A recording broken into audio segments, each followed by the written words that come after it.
Welcome back to the World Championship Series here. This is the Season 1 Premier League Finals, and we are very close to closing up Group A, the first group of the day. We have one final match remaining. It is the Deciders match, and it's going to be between TLO and Serral. I'm back here with the boys on the desk. Talk to me about TLO versus Serral. We've seen a lot of ZvZ these past couple of games and days. Serral versus TLO. Serral's going to be the aggressive one here, and I think it's going to be slower series than what we're seeing so far. We've seen a lot of Jigua, and there's been a lot of aggression coming out there. But TLO, Serral, both pretty defensive until they get up to 3 bases. Serral's going to be going for roaches, he's going to be going for counterattacks, multi-prong, all that kind of stuff, and I think TLO will be on the defensive here, unless he decides to sneak out some Link Bane in the early game. All right, well, we'll see if that takes shape here, but let's talk a little bit about Serral here, guys. So, Serral, unfortunately, didn't break the barrier of being able to beat the level of play that we can see from the likes of 4GG. Yeah. But coming back down, and we come back down a peg for Serral, this is an area where he's been dominating in against European players. Yeah, he's done really, really well against them. And we've seen him time and time again have very, very strong victories against the Europeans. We saw it in that round of 32. Look, nigh on untouchable. But the interesting thing that actually is a coincidence here going into this final game is that, having spent a lot of time at Dario's recently, he was actually telling me that Serral actually looked up to him, and I actually confirmed this with Serral, whilst he was rising up the ranks through the European scene, and TLO was almost someone who he saw as, he took inspiration from, and really formulated this kind of idea that he was someone to really look up to. So it's kind of cool that we get to see these play against one another. Is this a strength or a weakness? If it may be a strength if he studied TLO as well as he has his previous opponents, and obviously he is a reactionary player, so he could easily be able to do something there. But I would say it would probably be a strength if he knows TLO well. It can be either. Like, I remember actually 2 situations which both happened at DreamHack. Like the first one is when Impact played against Jaedong. We all saw the documentary where Impact says that Jaedong is the Zerg he looks up to, that is the Zerg that everybody looks up to. Ended up beating him. Another time, actually, one of my teammates, X-Lord, was about to play Jaedong, and he looked at me and he was like, how do I beat this guy? I watched his stream for builds and strategies. I was like, well, just execute them better than him. He lost. So it can be both. It really depends, on how you're able to use that to your advantage or not, and, work with your mindset around it. And in this case, Serral, mindset-wise, he seems to be pretty good. Like, he hasn't looked nervous. He's been playing very well overall. So I think it's more likely to be a strength for him. But if we turn that around a little bit here, this is the first loss Serral's had all season. So it's easy to keep a good mentality when you're winning. But now he suffered a big loss. Is this going to impact him on the stage? We'll have to see about that. There's one thing I want to add to the nerves thing there about playing your idol. It was a long time ago, but I played my idols in some of the first Australian events I played in. And I know when I played my idols, I got a lot more nervous in the way that I'd play a lot faster. I'd be so nervous, I'd be playing a lot faster. So it works in both ways. I think if Serral's got this planned out perfectly and he just has to execute, then he can do really well. If he has to make a lot of decisions, then that might mess him up a bit. Okay, well, here is the map choice here. Overgrowth, Expedition Lost, and Catalina, if we do need it for these guys. Thoughts? Overgrowth. Very standard map, and like I said, both these players all about the 3 base, so it's not a surprise that we see this map. Yep. Was it Expedition Lost for number 2? Expedition Lost, again, another standard map. 2-player maps in ZvZ keeps it comfortable for both players. There's going to be no crazy cheese going off. And I think these maps just show these players' styles. They just want to keep it simple. Well, this is a big moment for both of the players, because the prize money starts to increase as we get closer and closer towards the later stages of the tournament. We're going to see an increase of $2,000 just based off this win alone. And then you get the extra points, because they've already gained 100 points through winning a game. They've gained another 100 points for winning 2 games. Winning 3 now pumps them up even more, and you start to build that momentum going further and further and further. Who does this affect more or less, should we say, in the booth? I feel like they are probably going to be thinking about the big picture for now, rather than, already be thinking about points and, just winning one more match. They're probably thinking about, wanting to make a top 8 rather than points right now. I don't think it really affects either of them. Like, they both really want to advance, but probably not because of the points. All right, then. Thank you very much, guys. We're going to head over to the commentary team for this one. And it's a classic Germany versus Finland. Who's coming out on top? Who's going through? Who's being eliminated? Thanks, Sean. We have one more ZvZ. That's right. Germany versus Finland to decide who will move on to the top 8 and who is going home. The last match of Group A is about to begin on Overgrowth, Roddy. Yep, big series for TLO as well. It's been a long time ago that he reached the top 8 of a WCS season, but I would say that this is one of the best opportunities he's had in a long time. Of course, he's going up against one of the hottest young European Zergs, that is Serral. But Serral has just remembered what losing feels like, and it was a pretty one-sided series. Now everything comes down to a ZvZ, and they're playing against each other, which is a completely different series than either of them going up against Jigua, where you have a very good idea of what you can expect. Like TLO, he's pretty unpredictable in the end. You know, we'd love to make jokes. It's one of the oldest stories in the books about how creative he is. But he is creative in some of his builds. He has a very unique approach to the matchup, and that makes it difficult for Serral as well. It's not as easy to read his opponent as it was before. This should be a really fun series for us to watch as neutral viewer. Yeah, I'm very excited. I'm happy either way with the way that this series pans out. As the players are ready to go, we have loaded into the first map of the final series of Group A here at the round of 16 for the World Championship Series Season 1 Finals. In the top right position of Overgrowth, we have the blue Zerg player from Germany representing Team Liquid. He's TLO.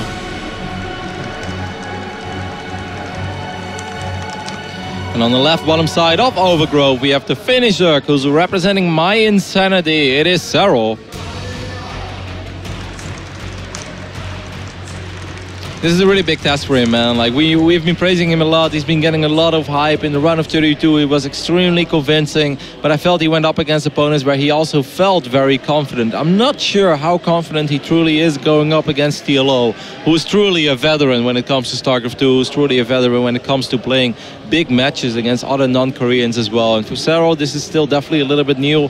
And whenever you play the first match of the day or your first match in a group like this, it's not that hard to not get nervous because you know it's not everything or nothing. Now it is everything or nothing. You know, it's going to end all right here, or you can prepare yourself for the biggest series that you've ever played tomorrow in the quarterfinals of a WCS season.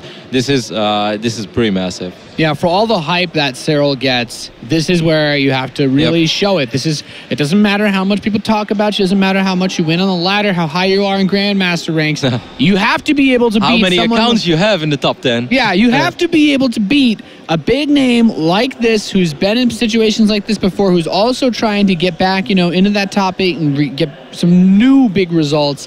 You have to be able to take somebody like TLO out here, and it's so cool because either way, you know, it's either TLO's returning to that position where he can really dominate in the European scene, or it's the young and up-and-coming guy showing up and saying, hey, I'm here to stay. And I don't really want to write the WCS points story too much just yet because we're so early into the year. But you remember 2013 when TLO did have that top 8 finish in Season 1. The dream of him making it to BlizzCon was alive for a long time. All he needed is one more tournament, like for instance the Gfinity last week, you know, where you would have that deep run. And then if you collect a couple hundred points again and you add them up to the points you added in Season 1, then you can seriously start dreaming. And then all you have to do is just repeat the performance in a Season 2 where you again will play against a lot of Europeans and Americans, and then suddenly, you know, you're in that top 16. So this is a big series for more than just the money, for more than just living up to the hype or reclaiming a position that you had once upon a time.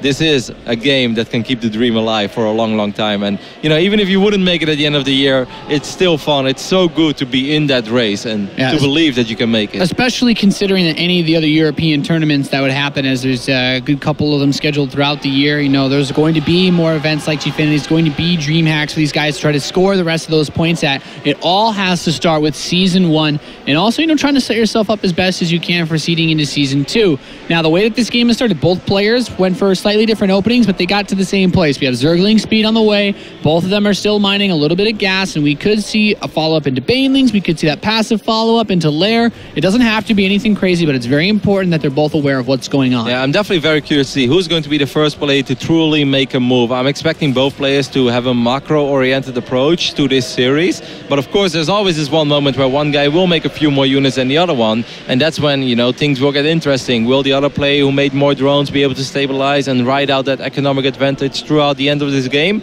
or will the player that made a lot of units truly create a lead for himself and set the tone for this series, dictate the pace of perhaps the entire series even? Yeah, it's one of those series where momentum can really carry big shifts, because that's a lot of what ZvZ is about, because you start to attack, and then once you've defended, well, it's okay, I had to build all these units, so I want to send them across the map, make sure that he builds more units, and you get a bit of a pendulum motion going on. And let's not forget that TLO is pretty damn confident in this matchup. He's been vocal about it on Twitter as well, where he even called out another pro gamer who said, like, yeah, I got kind of lucky, I felt like I had to build or to win, and then TLO was on Twitter, he's like, man, it makes me really sad when these other pro gamers are saying that it's like build or to wins and it doesn't mean much.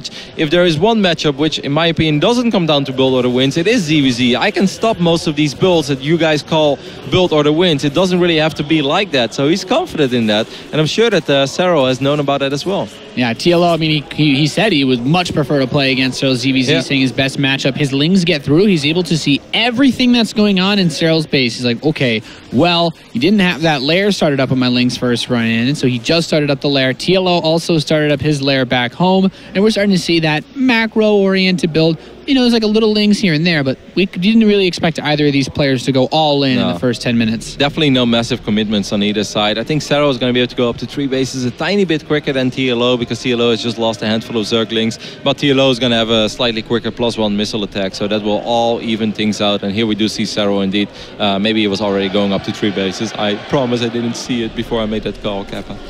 It's all good. It's all good, Kev. Every now and then, man, you just want to sound smart and you just say things that already happened, Nate. It's okay. It's okay. You just say that you're finishing your train of thought. That's all. You just happen that you're the pro gamer was thinking the exact same thing as you. I am getting a little older, Nate, so sometimes it takes a while before things truly process. Man, I'm closing in on the 30s. A little bit of input delay. These Banelings that are trying to morph around Mr. Base being shut down, and TLO going for a similar play that we saw him earlier use to try to delay the third base of Shigwa, just getting these Lings in. He's trying to force that cancel, but Serral's in a much better position to defend his third base as he knocks down a few of these things. But the Banelings actually cancel. They kill it. No cancel at all. I did not expect it. I did not see that coming. I did not expect. I thought he was going to try to move the Banelings on the Lings, but he's like, actually, I could just kill this hatchery. And this is pretty damn awesome. TLO now, of course, on the other hand of the on the other side of the map, he's making roaches. Wants to make sure that he can keep his hatchery alive. And I'm very convinced and very positive that he will be able to keep this hatch alive, because it has more than enough HP to stabilize. But what is truly interesting is that there is a Spire going down in the main base of Serral, despite the fact that he does have a roach one. Correct? Yeah, he does. Yeah. So I think what Serral realized in this position is that if he tries to play straight up roaches in this position, in this footing, he's just going to be behind against TLO, since TLO has a third setup faster, he can get more injects. Okay. He wants to play a little bit cheeky with these mutas. This is where it gets really interesting, man, because now Burrow's on the way as well. I don't think that TLO is expecting Mutalisk just yet. He probably will figure it out in like a matter of 20-30 seconds, where he's just like, why are you only making Zerglings? This doesn't make any sense at all. Like, I mean, you should have roaches too. And that's the moment where you're like, he's going Mutalisk. This is a really good moment for TLO to push across the map with the roaches and Banelings he has. He's going to be showing up right as these mutas come out. He can knock down the third base. And do you think he will, though? I think oftentimes it comes down to the roaches and the Lings dealing a lot of damage, while the Mutalisks try to kill those. That gives him time to get spores and saturate his 3 bases. 10 Mutalisks are more than halfway done, so they're about to pop. But these roaches and Zerglings indeed do have a lot of DPS. There will be a cancel in the end, so yes, he will be able to knock it down again. I think he wants to trade this out for as many drones as he can get while the Mutalisks get to work. Yeah, exactly. And now we should see him start up spore crawlers back home. He can choose to slow down the roach follow-up by targeting either the Evo chambers or the roach horn, and all he has to now is make sure his reinforcements defend that. I do like that he tried to build this wall to buy himself some time, but these roaches should still get in, pick off this queen, and get a couple of drones. Yeah, a couple of Zerglings squeezed through already through that wall, so quite a few drones will go down. Actually, 15, 18 drones have gone down already, and I thought I'd like the counterattack by Serral, but in the end, TLO barely has enough units to leaving defend. A few behind. He's like, well, now I got to build an oversteer. I can't send my mutas across the map. This has been a great ZvZ so far. He's 4 Mutalisks to stay on this side of the map, while TLO has all the time in the world to get spore crawlers and queens on the other side of the map. We see 3 queens on the production tab. We see 3 additional spores. Phenomenal ZvZ play so far by TLO. Textbook ZvZ from TLO. He recognized that there was an opening, and oftentimes, even if you're going for mutas, it doesn't matter if the roaches and the Lings can't fight back. If you have enough of them, those Mutalisks are going to take a while to kill those roaches, and he attacked exactly when he needed to secure a massive advantage. And he's getting tunnel claws. That's so frustrating, because then you have to keep track on them. You have to morph a couple of overseers, which costs extra gas again. And there's spores. Did TLO already... did TLO find that hatchery in the right bottom side of the map? I'm actually not sure. I'll check that. Oh, no, he hasn't. And he's not aware of it. So, I mean, the roaches, he's got a couple of them sharking around. He might find it. The other problem is that these roaches are getting ready to move in again on this base. And he's continuing to force the mutas to stay at home. The mutas can't do much with how many spore crawlers are on the map. But I would like to say that since he can't push with the mutas, his only option is to also go back into roaches himself. But he's just behind in every way. Yeah, this has all been phenomenal for TLO, but the only thing that is kind of tricky is that he does not know about that fourth hatchery in the right bottom side of the nerve. I think he's right now, I think these two roaches are supposed to find this hatchery. Yeah, he's got him heading in that direction, but they're not going down there quite yet. I love how the other guy gave him a push. He's like, go, man, go. Look down the ramp. Yeah. TLO. Oh, my God. Okay. That's frustrating. I mean, he's baiting this overseer around a lot. We see TLO actually starting up a Nidus network. So what I'm imagining, look at this. TLO's building a lot of queens. He doesn't want to worry about infestors. TLO, as he sees this hatch in the bottom right, he wants to just get a Nidus up and go for a big all-in push with all of his queens to deal with the mutas, and then just use his superiorly upgraded roaches to just win the game. I mean, he has a ridiculous amount of queens, right? He's been producing 3 queens at a time for a while. He's going to push with probably like 10 queens. Well, that should be enough. Nidus network is going down. That's, of course, nice as well, because these burrowed roaches, they are very, very hard to find for Serral. I don't think that Serral has any idea that a Nidus is about to go down on his side of the map. I don't think he's going to see it, even if he takes control of the Zelnaga Watchtower. Loading the queens up. I wouldn't even mind seeing a drone or two to build like an offensive spore in this position. But there's the Nidus worm, and here comes TLO with a bunch of roaches. He's got several queens with a lot of energy for transfuses, even getting a second Nidus to push forward and help with that creep spread, as that's really the key here. Once that creep allows these queens to move in, I don't believe there's any way that Serral can stop this. He's just trying to buy time. I mean, Serral has been producing a lot of roaches, though, and of course he's down in upgrades, and I mean, these queens are going to help out quite a bit as well. But if the queens are not actually participating in the battle, I mean, TLO has to be careful. He's been bleeding roaches. He's down 30 supply, Nate. I mean, TLO did pick up the roach horn, so there can't be any more made by Serral, but he has a lot of queens here to transfuse, and the queens are going to work away on these mutalisks. The mutas are trying to trade themselves out for the roaches so that his roaches can win this fight. Serral doing everything in his power, despite the fact that he is down those 2 upgrades, and TLO continuing to push forward. He does have the benefit of instant reinforcements via the Nidus as well. He's almost out of energy. The queens are right now not on creep, so Serral's going to get a couple of easy picks off, and Serral will be able to defend for now. What? That's bizarre. That's a really, really impressive hold by Serral. TLO committing. He spent a lot of money on those multiple Nidus worms that he built to make this push. And those queens, man. And he still has some roaches tucked behind the natural mineral line, but he never actually did anything to that base in the southeast. He's got a couple roaches moving over that might be able to deny this gold base for a little bit. Wow. But that southeast base, so crucial for Serral. Oh, no cancel there by Serral. That's a small mistake, losing 300 minerals just like that. And TLO right now is just going to try to out-multitask Serral, but he's still using that Nidus. He's still using that Nidus. He's got roaches burrowed in the main base. He's trying to move some roaches over to the natural, still burrowed as well. Serral's doing a really good job so far in defending on multiple locations at once, other than not cancelling that fourth base. But TLO has to be careful. He's down 30 supply. He is getting better units, though. He is getting pathogen glands. He will be able to add in a couple of infestors. He's getting hydras, and most importantly, he's now getting some roaches into that southeast base. He really just needs to get to work on those drones as soon as possible. Serral did a really good job of finding a way to keep those mutalisks effective in that fight. And there's the burrow from Serral. That's so nice. I mean, he's not mining, but he won't lose the drones. Nope. Not yet. That's very nice. Otherwise, he would have been losing 10 drones over here at least, if not more. Now he's able to save the majority of them, and he should be able to save this hatchery as well. And he even saved... Well, there's no queen here. Transfuse. He can unburrow the queen. Too late. But just a second too late, so that base does get picked off. That's a really nice grab for TLO. He desperately needed that as he sets Serral back to a very, very weak economy. But Serral's still up 30-40 supply. And he actually has a pretty nice bank. It is pure roach. But TLO now getting Hydralisks mixed in. And we have to keep in mind the small things, like TLO does have that +2 attack. So if he can get a reasonably okay position and the Hydras can be let to wail away on these roaches, he's got a better army, just not a big enough one just yet. Just needs a bit more time. 60 roaches for Serral. It is, of course, very hard to run up a ramp against infestors. If he gets fungled out of range and the Hydras get a couple of free volleys off, then it's a very tough position to work from. Like, I absolutely love TLO's positioning. Let's say 30 seconds, but I'm not sure how the next 30 seconds in this game will play out, because there is definitely a chance that Serral is going to be able to find himself in a good position. These Hydras, they have to reposition themselves. They can be in the front of this battle. A couple of changelings being dropped to perhaps block a couple of these roaches. Yeah, it's actually messing the pathing up a little bit as he continues to run back. Serral had a Baneling over here. At least TLO has bought time, though. Like, TLO right now at 190 supply. Serral is going to get a Baneling speed and a lot of lings. And since there are still infestors on the map for TLO, this makes me a bit cautious. Since, I mean, we saw what happened last time this Baneling push was tried to bring against TLO. He just fungled the Banelings. So many changelings just keeping track on the armies all over the map. It's been a great ZvZ so far. Two very evenly matched players when it comes to ZvZ, I feel. TLO definitely creating an advantage for himself early game, but then Serral with a phenomenal hold against Roaches and Queens.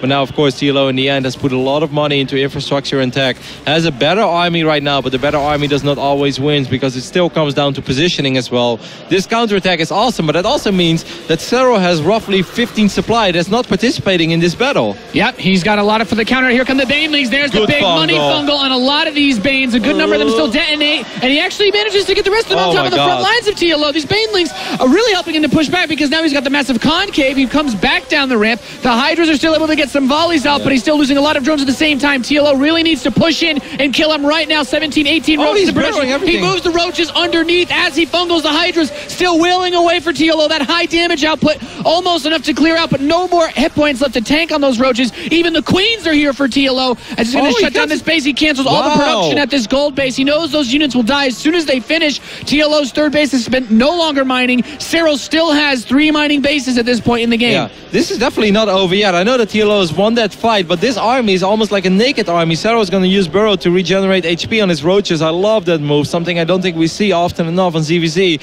But Serral is going to have a lot of reinforcements. This is a slow army that can't retreat, and TLO doesn't want to retreat anyway because he has lost like 30 drones. He is down 26 workers. TLO has to pretty much win the game. TLO has to win right here, right now. He's pushing in. The Overseer is giving vision. The Roach is taking a couple of pot shots. The Spinecrawler not ready just yet. There are the Hydras in the back. The most crucial part of this fight. They are tucked away safe from all of the Roaches of Serral. He's coming up from the bottom side. He's going to pull his drones as well, trying to drone drill to get on top of the Hydras, and he's actually able to do so, even trying to micro back his weakened Roaches, but I think these Hydras for TLO are just too powerful. GG is called, and TLO take Overgrowth. Man, what a good game. What an amazing ZvZ between these two European Zergs, where TLO is able to close it out in the end. I was so surprised that he cancelled all those Roaches that were in production at the gold, because I felt, despite the fact that TLO was winning that battle, that army was becoming very exposed. There were like 2-3 Roaches left, and the rest were Hydralisk and Queen. So I feel that if Serral would have used the Roaches that he had left, then with those Roaches that were about to pop at the gold, I think he would have been able to do some serious work on those Hydralisk, and all he had to do is just drag that fight on longer and longer and longer, because he was up 26 workers, which would mean that any second that goes by is a very good second for Serral. I don't think that he had to cancel all those cocoons. I mean, it's so tricky because he probably just wanted to rebuild those units in his main and his natural. But he couldn't. I don't think he had the larva for that. Yeah.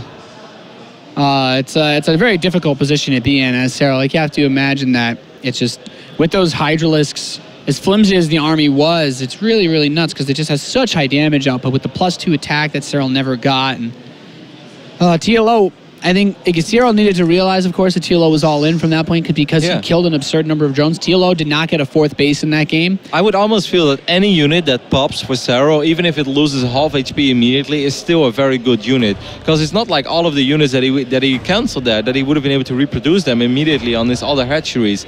I think that, like, if he would be able to do it all over again, and of course it's very easy to sit here and analyze it all because we have all the numbers in front of us. Yes. Suddenly we know something about ZvZ, Kappa. But like, I think if he would be able to do it all over again, resume from replay, I don't think he should cancel all those units. Yeah, it's... Because like TLO, there's so many different ways it could play out. Like, he didn't have too many reinforcements streaming across the map, but by the time that Serral finally wanted to fight that army, TLO had just enough Roaches again to protect those Hydralisks, because they were almost all naked and exposed before that. Yeah, I think that definitely was his moment to try. When those units popped, maybe that would have been the only opportunity he had to just try to collapse on that Hydralisk army. Anyway, that was a great ZvZ where TLO takes a 1-0 lead. Right now, just one map win away from making it to the WCS round of 8 for the 2nd time in his career. I don't know how many Europeans have done it 2 times. Well, I think it's very few. I know Vortex and Welmo have done it multiple times. Maybe Happy, but I think that's almost about it. And it's time to see who the 2nd player in the round of 8 for this season will be. In the bottom left position, we have the Blue Zerg up 1-0. He's Liquid TLO. One map away, and his opponent, man, this guy has to win 2 maps in a row if he wants to keep his WCS dream alive for Season 1. Give it up for my Insanity, Serral! I did watch Serral's games, and he played in round of 32 against Soppy, and his ZvZ was awesome. He played a great map on Expedition Lost, where Soppy was just, like trying to do crazy madness, Soppy stuff, and somehow trying to pick TLO, or excuse me, Serral apart. But in the end, Serral kept himself calm and composed as well, and he was able to stabilize and close it out in the end. But it was a very entertaining ZvZ series to watch, just like that last game was very fun to watch. So it's definitely not all over yet, but I do think that Serral is feeling the pressure a little bit right now, because he knows that this is a massive series, so much money on the line, and a huge achievement on the line. Like, you don't have to win a WCS championship for it to be a memorable run, as a foreigner. Like, I will never forget the run that Grobby had when he made it to the semi-finals of WCS Season 2 2013, because that was amazing, as I think he was the only foreign Protoss to ever make top 4 in a WCS. And of course, we remember Welmu's consistent runs. We remember Stefano in WCS Season 1 2013. So, anytime you make it to the top 8, that is something you can be very proud of. And then you're just a single best of 5 away from making it into the top 4 and truly securing yourself some serious money and a ridiculous amount of WCS points. Yeah, really locking yourself down as a contender for BlizzCon later this year. And, I gotta say, after the first map, Serral really shouldn't be beating himself up too much. He was put in an awkward position after that with early start. Like, TLO had a really nice build order setup and getting the kill on the third base. That bailing. Like, not even being able to cancel, where you're in like, okay, well, at least you get, the $200 back that you can reinvest into another hatchery. It's like, no, you have to spend a whole other set of minerals, and that's a very, very tough spot to play from. The way that he used the units that he had, though, the way he used those Mutalisks to help knock down that big Nidus push, and I would still say that was pretty close to, that was like almost all in from TLO, because I felt that Serral was moving into a phenomenal position out of that. It was just a lot of those Banelings getting fungled, and even then they still got the big connections on those roaches. The moment you throw up 2-3 Nidus networks and you make 12 queens and you don't have a Hydra 10 or Infestor yet, that means that you are expecting to win with that push, with that attack in that phase of the game. And I think that TLO was kind of surprised as well by the ridiculous amount of roaches that Serral was able to muster out. Anyways, that was Overgrowth. Awesome game. Definitely one of the most fun ZvZs I've seen in a little while. Let's see if Expedition Lost can live up to the hype as well and even be half as good. Yeah, both players are going to open up very similar to the last map. We have that speed. They both went pool first this game, which means the Queens can be a little bit more active in trying to deny Overlord scouts from either one of each other. Expedition Lost has the unique feature that we always have to make sure to mention, because in ZvZ it ends up having a really big impact on certain fights.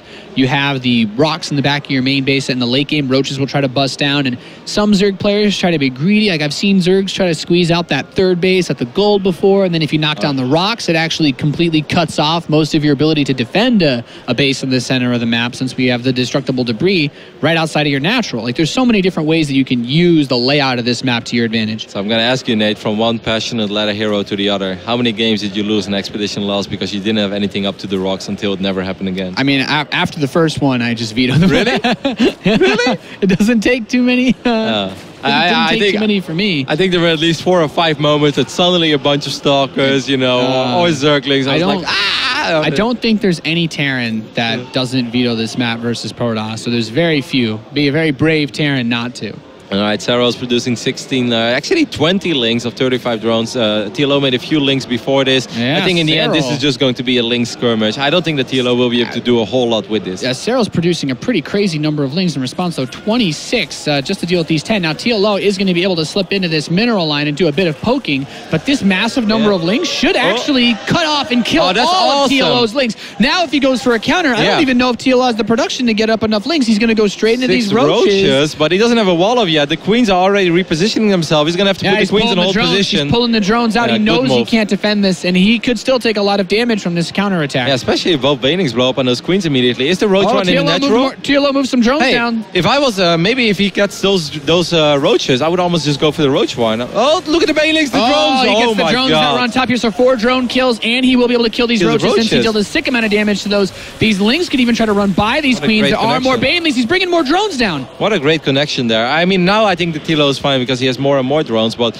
that was a phenomenal Baneling connection. Not only did he get 4 drones, but he also splashed on all 3 roaches, which made it easy pickups for those last remaining lanes. Yeah, Serral squeezed out a few drones during all of this, and it's not a bad position at all to be in as far as that economy goes. He's trying to break down these rocks so he can buy himself some time. He's like, I don't want to actually deal with you right now. Just Make you run around the map. He actually loses quite a few of his lings because of it, though. He lost that poor ling. He'll be remembered. The last one that pushed the rocks I think over. it would be really cool if you can now destroy the rocks and the ling is still alive, you know? Just like, ha! I dig my own... I had burrow! That's you know what? That's what it'll be. In Legacy of the Void, they'll add glaciers so that the units that die under them just get frozen. And you can get them back later. They don't cost supply. Maybe some sick strategies around Yeah, I know. Now Protoss can finally be at 220 supply as well. He slips by with a couple of these lings. He's actually going to be able to maybe munch on a drone or two. I think he maybe got one there, but nothing crazy. He's adding a lot of spines, though. He's very concerned about a big counter push coming from TLO with all the roaches and the lings that he had across the map. Still getting a couple more drones of TLO. TLO's going full aggro now. Yeah, man. TLO's down 8 workers. He definitely wants to achieve something with this, but look at all these spines. Like, no way, Jose. You don't want to do that. He's going up to 7 spine crawlers. You don't want to do this. You will not crack this. No. This safe cannot be busted, Roddy. So all those drones. He's not getting his money. Don't tell me that he's actually gonna go for this. Nate, I refuse to believe that he's gonna go for it. I'll close my eyes. Talk to me. I don't know, man. He's putting himself in a blender here as he steps up this ramp. What? The spine crawlers are just... They're dealing an insane amount of damage. Yeah. No, don't go. Don't do it. The lings are going to try to slip by up the top, focusing a few on the drones, but there's just too many spine crawlers. The banelings blow up the first line, but there's still 3 more behind with the queens, with the roaches. TLO, this attack was never going to work. Serral starts up a lair, and TLO's just like, yeah, GG. Serral does enough damage to TLO to force that big counter push, and actually forced TLO into basically stepping into that meat grinder. I was so surprised that after the first... Like, I can imagine that TLO believed in that attack at first, because he picked off all the lings early on, and then he dealt sort of with the counter attack. I know he lost a couple of drones, so then I was like, okay, I'm going to try to counter and see if my opponent is ready. But after the very first time he picked up that ramp and he saw the 5 spines, that's just when you have to cut your losses, man. Yeah, it's so tricky for TLO because he took a lot of drone damage, right? The first attack, he lost 4 drones. Just as he was getting ready to make that push, those extra lings slipped in and he killed another 4 drones. TLO was pretty far behind as far as workers went. So I can kind of see where he feels like he's just playing from behind if he does anything else. Of course, but I think on a moment like that, it's still better to just be like, all right, you know, this is not beautiful. This is not what I signed up for. But the only thing I do have is more units than my opponent right now. So I'm going to go up to 3 bases immediately. And I'm going to deny my opponent from going up to 3 bases. And like that, maybe I can start playing the catch-up game because, you know, 5 spine crawlers is still 5 spines. You know, they're not going to march across the map and suddenly fight. So that's still an investment. That's not going to help out in the next battle. And then maybe if TLO would have gone up to 3 bases a little bit quicker, he would have been able to even things out like that. Yeah, really, really difficult to be able to make the right call in situations like that as you're taking damage while simultaneously trying to deal damage. And it also was really nice. We have to point out once again the breaking down of those rocks by Serral just bought him an insane amount of time. I think most of those spine crawlers actually finished as TLO was killing the rocks. Let's not forget that one ling that gave himself. Yeah, that one ling. Yeah. You know, he's buried. He's still laying there. Rest in peace, ling. The hero Zergling that saved Serral's game.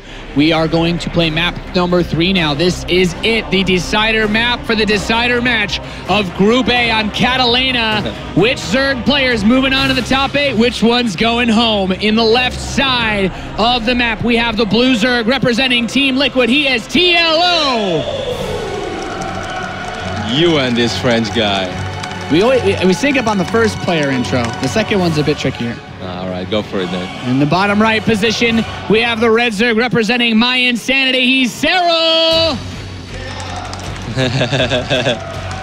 Pretty good, Nate. Pretty good. Man, this has been such a cool series to watch, and it's so fun to see one of these 2 guys have so much success. You know that one of these 2 guys is going to be top 8 in WCS Premier League Season 1. And, you know, it's just kind of like I'm watching these games with, like, just as a StarCraft fan with a smile on my face. I kind of want them both to qualify because, you know, it would mean so much for them. You know, for TLO returning to the top 8 after 2 years, that's awesome. That's something that, you know, he was a little bit vocal about it on stage, that he's like, man, I'm so excited for Legacy of the Void, but hard at the Swarm. I don't really have too much motivation right now to go all out. Well, one WCS top 8 run changes everything. Suddenly, Nate, you love this game, you love everything about it, and you just want to play it non-stop.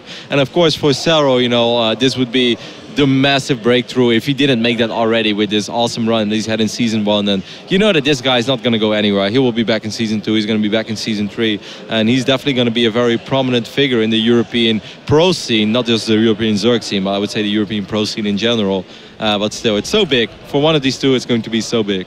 Yeah, it's I do agree with what you said. You know, it's like you look at these You have the veteran TLO, who's been around for a while, one of the most loved players in the scene. Serral, the up-and-comer that no European player that I've spoken to about players like Serral, Showtime, Marine Lord, guys that haven't put up the big results, but we know are good. Nobody's been saying bad things about these guys. These are like the next generation of the foreign. Yeah, man. Foreign We went through like 3 generations right now of like foreign players. I feel, you know, like you have like the old school heroes, the guys that were there like day one, Wings of Liberty. We all know who they are. And then in between, you had new guys popping up, and now I feel like there is another wave of guys that are so damn legit, so good at this game. And I think one of the coolest things about WCS is seeing these veterans go up against, you know, the youngins who want to take the throne away.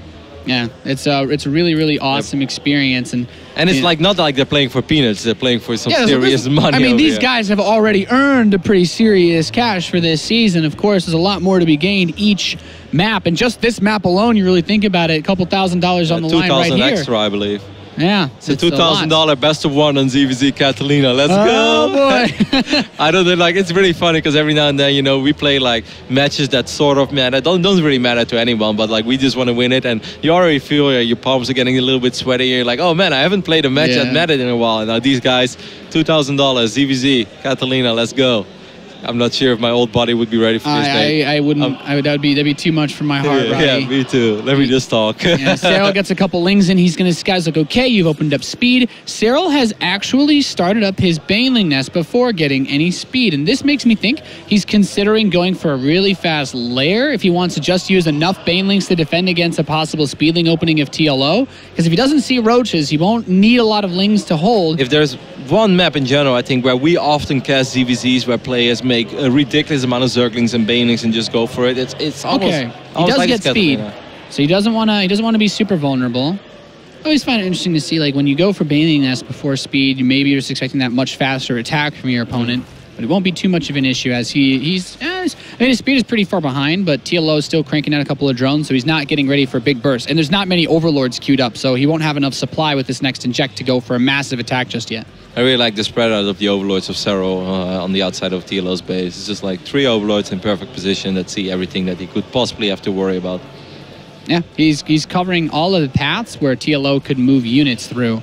And it's always one of the most important things. I think it's like one of the first things, if you're a Zerg player, that you learn to do is to spread those Overlords in key areas. Since you know there's not really much threat of early anti-air, some of the crazier Zerg players will walk their queens halfway across the map to deny our Overlords, but those guys are missing out on injects and anything else that those queens could be doing. TLO, again, with his trademark, running in a couple of Zerglings to the other side of the map and then just spin around the main base, wants to make sure he doesn't play against a crazy quick layer or anything you know, just out of the ordinary like that. But that's not really the case. He sees the spawning pool wiggle. He realizes, like, well, your speed is a little later than mine, but you do have a Baneling nest, so everything makes sense. Look at TLO, Nate. He's making 7-8 roaches. Wow. I think we could actually... I was he's going to attack. There's the potential for it to come out of both of these guys, but he sees that evolution chamber. He's like, okay, so you've invested into an early upgrade, and since I do believe he got to glance at that lair, if he saw that lair is morphing in, this is a really, really good opportunity for TLO to bring some heavy heat. This is one of these attacks where either you have a huge sigh of relief and a massive smile on your face if it works, or a moment if it doesn't work, you just like, you walk around for the next week and in your mind you just keep telling yourself over and over again,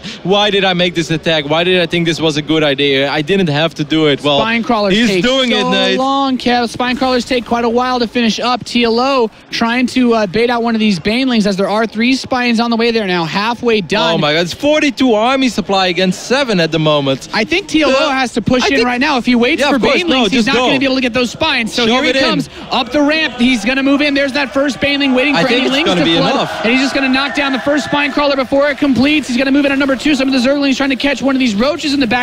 One spine crawler is done. The drones have evacuated the natural. The lair is ready, but no upgrade either.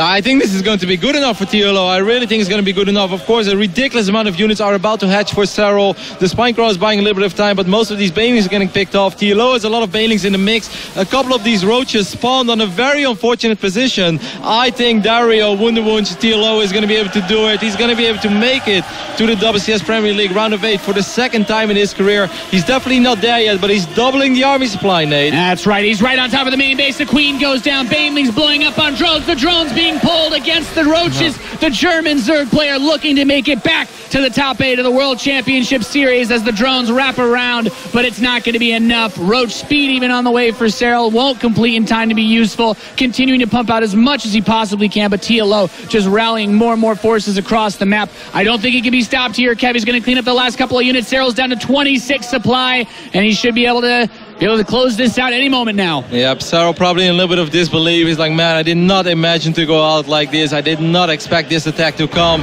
Few seconds he saw it too late. TLO advances to the round of 8 together with 4GG out of Group A. TLO smells blood in the water and secures the series 2-1, getting himself a top 8 finish guarantee for Season 1 of WCS Premier League. And that's a very comforting place to be. Get a couple extra $1,000, get a couple extra WCS points, and making your future for BlizzCon a bit brighter. Very impressive performance by TLO. 2 years after he did it in WCS Season 1 2013, he's doing it again, and that is definitely something he can be very proud of. That is definitely something that's going to keep him very motivated for the upcoming months. He's on stage together with Smix, and I can't wait to hear what he has to say. Thank you so much, Rotterdam. Congratulations, TLO. You look absolutely ecstatic. I watched it as you came out of that booth, and you just keep sighing. You just seem so relieved. What's going through your head right now? Well, to be honest, I'm just looking forward to go back to my hotel room, go under a big blanket, get a lot of tea, because I'm feeling really awful. So I'm happy the series was quite quick, and I'm going to feel better tomorrow, hopefully, to continue my run in WCS. Well, right before this, when I had spoken to you, you said you really wanted a ZvZ, you really wanted to face Serral, you got your wish, but despite that, recently there's been so much hype around Serral about how good he is and how he's been doing so well. Because of that, did that affect your nerves at all, or did you just think, okay, I got what I wanted, I need to win here? No, just give me any Zerg and I'm going to be happy. If it's live, it doesn't matter, like, any Zerg is good. Well, speaking of Zergs, there's a lot of Zergs still in this tournament. Does that make you very happy about your chances going into the quarterfinals? Yeah, I'm definitely going to be cheering for every single Zerg player, even if they're not in Team Liquid. Even though with Snoot it's not going to be as selfish, but for the rest, come on, just go to round of 4, to the round of 8, and then I can hopefully face people there again in ZvZ. All right, well, speaking of, and you are in the quarterfinals, and Dario, it's been a little bit of a while since you've made it this far, and just what are your goals for this tournament? Is there a certain point that you feel will be satisfied, or right now are you just going to try to take it game by game? I'm only focusing on feeling better tomorrow, so I'm just going to take a cab home, get good food, get a lot of healthy things in me, and then watch the games of the rest of the guys from home. All right, well, congratulations again, TLO. Amazing. Congratulations on victory into the quarterfinals. Sean, let's hear your guys' thoughts on that series. Thank you very much, Smix. Congratulations, TLO, as he blows a kiss into the crowd. Goes through in second place, survives in the tournament, advances to the top 8 with 4GG. Expected or unexpected? This is really good series between these two. Extremely dynamic. We did some really good ZvZs today, actually. Jigua versus TLO was really good, and then this as well. First game was really enjoyable to watch. A lot happened in that game. Yep. 3 gas Roach coming up from TLO. Serral lost a lot. One thing that was great from Serral is he always seemed to have a backup base. He had that base down in the bottom right, and then that died a bit later on. Then he had a gold base, which was perfect for that one. Then he had the third base. So even though Serral kept taking a lot of damage, he was able to stay in the game and keep going, which made for a really dynamic series there. What do you think was the biggest difference between the two of them then? What really separated them when it came down to the end of it? Perhaps experience. I mean, TLO, in relation to his other matchups, I think he feels pretty comfortable in ZvZ. You even heard it in that interview. He's like, give me life, I don't care. I don't quite know how that would go. Life's pretty good. No offense, Dario, but it's something that he finds comfort in. It doesn't really want to play too many really strong Terrans. And yeah, I would go to experience as well. So let's look at this realistically then. How far can TLO go in this tournament? Depends who goes through, I guess, into the round of 8. The thing is that TLO, somehow, we said it before this series, he always finds this burst of results at the start of every WCS season, and getting a top 8 here and beating Serral, that's a big result, I would say, for TLO at the moment. You know what? I saw his ZvT against 4GG. I wasn't that impressed. I saw his ZvZ. Looks really good. Depending on who he gets in the bracket, if he gets a Zerg, we're going to say he's going to go far. If he gets a Terran, he might struggle a bit. Against Protoss, we haven't really seen too much. There's not that many Terrans, though, in the tournament, so this could be, lucky for him if he avoids that. Yeah, but there isn't that many Terrans. But I mean, there's still guys like Paul Tay. It would be very unfortunate. Yeah. And since he made it into the top 8 and he cannot meet 4GG again, there is only 3 guys. So basically the 3 first from the 3 other groups that he could meet. So it could end up being pretty scary. Could for be him. Paul. He could draw Paul. Yeah. Which is the biggest problem there for TLO. Well, let's take a look at the bracket there just to confirm what we already know from Group A. 4GG in first place, followed by TLO, who eliminates the 17-year-old Finnish star Serral, who came into this tournament undefeated, but he got put down by the 2 better players at the end of the day. And moving on forwards, now we're going to be going into Group B very, very shortly. And just a quick update for anyone at home, we will be drawing the bracket live on the show later once we finish all groups. We'll be showing who plays who for the round of 8 for tomorrow. But that is it for Group A. When we return, it's time for Group B. I'm looking forward to this one. I don't know what just happened to my face, but it's time for Pig and Maxhead when we return. We'll be right back at the World Championship Series.